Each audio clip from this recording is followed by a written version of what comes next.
सहस्त्रबाहु अर्जुन द्वारा अहंकारी रावण को बंदी बनाने की कथा। सहस्त्रबाहु अर्जुन एक पराक्रमी और शूरवीर योद्धा थे।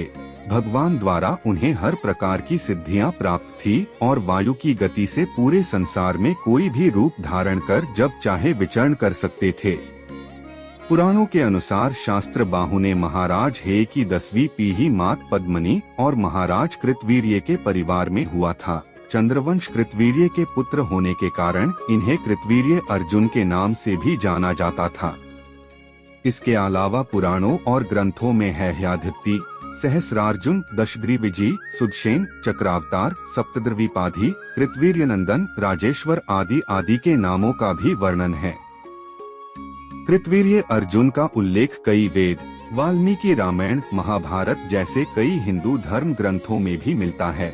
भगवान विष्णु पुराण के अनुसार कृतवीर्य अर्जुन की उत्पत्ति श्री हरि विष्णु और माता लक्ष्मी द्वारा हुई है। धार्मिक कथाओं और ग्रंथों के अनुसार सहस्त्रबाहु अर्जुन विष्णु के 10वें अवतार दत्तात्रेय के उपासक थे और अपनी कठोर तपस्या व भक्ति आराधना से भगवान दत्तात्रेय को प्रसन्न कर उनसे 10 वरदान प्राप्त किए थे, जिसमें उन्हें 1000 भुजाओं का वरदान भी मिला था और तभी से इनका नाम सहस्त्रबाहु अर्जुन व बाहुबली भी कहा जाने लगा था।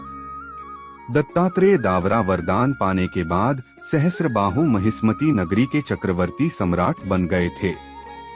वर्तमान में यह नगरी मध्य प्रदेश में महसेवर नाम के नाम से जाना जाता है। मध्य प्रदेश के वर्तमान शहर माहेश्वर में सहस्त्रबाहु राजेश्वर नाम का भव्य मंदिर भी है, जहां प्रतिवर्ष कार्तिक मास की शुक्ल पक्ष की सप्तमी तिथि को सहस्त्रबाहु की जयंती मनाई जाती है, जो दिवाली के ठीक बाद पड़ती है। सहस्त्रबाहु अर्जुन की जयंती के समय महेश्वर नगर में उत्सव जैसे माहौल रहता है और कई दिनों तक उनकी पूजा अर्चना भी की जाती है, जो एक बड़े भंडारे के साथ समाप्त होता है।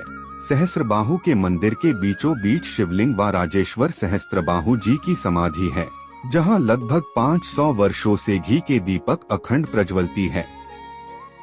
रावण जब पहुंचा सहस्त्रबाहु अर्जुन को हराने। हिंदू शास्त्रों के अनुसार एक बार रावण सहस्त्रबाहु को हारने की इच्छा से उसके नगर महिष्मती पहुंच गया, जो नर्मदा नदी के तट पर बसा हुआ था। रावण नर्मदा नदी के तट पर पहुंच अपनी शक्तियों को बढ़ने के लिए भगवान शिव की आराधना करने लगा। वहीं कुछ दूरी पर सहस्त्रबाहु भी अपनी रानियों के साथ नदी में जल विहार कर रहे थे और जल विहार करते समय सहस्त्रबाहु ने अपनी हजारों भुजाओं से नर्मदा नदी के पानी के प्रवाह को रोक दिया, जिससे एक तरफ पानी का जल स्तर बढ़ने लगा। अचानक नदी में पानी जल स्तर बढ़ने से तट के किनारे बना रावण का शिवलिंग भी बह गया। यह देख रावण ने अपने सैनिकों को नदी का यूं अचानक जल स्तर बढ़ने का कारण पता लगाने के लिए भेजा। रावण और सहस्त्रबाहु अर्जुन का भयंकर युद्ध। जब सैनिकों ने रावण से आकर नदी के पानी रुकने की बात बताई तो रावण क्रोधित हो सहस्त्रबाहु को युद्ध के लिए ललकारने लगा। इधर सहस्त्रबाहु भी एक प्रकर्मी योद्धा। रावण द्वारा बार बार ललकारने पर वह भी रावण के समक्ष उपस्थित हो गया और देखते ही देखते दोनों योद्धाओं के बीच महायुद्ध छिड़ गया। दोनों के बीच युद्ध बराबरी का हो रहा था। यह महायुद्ध कई दिनों तक चला। अंत में सहस्त्रबाहु अर्जुन ने इस युद्ध से क्रोधित हो अपने विशाल और विकराल रूप में आ गया।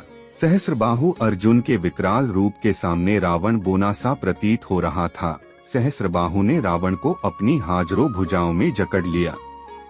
रावण ने अपनी पूरी शक्ति लगा दी, फिर भी वह आजाद नहीं हो पाया।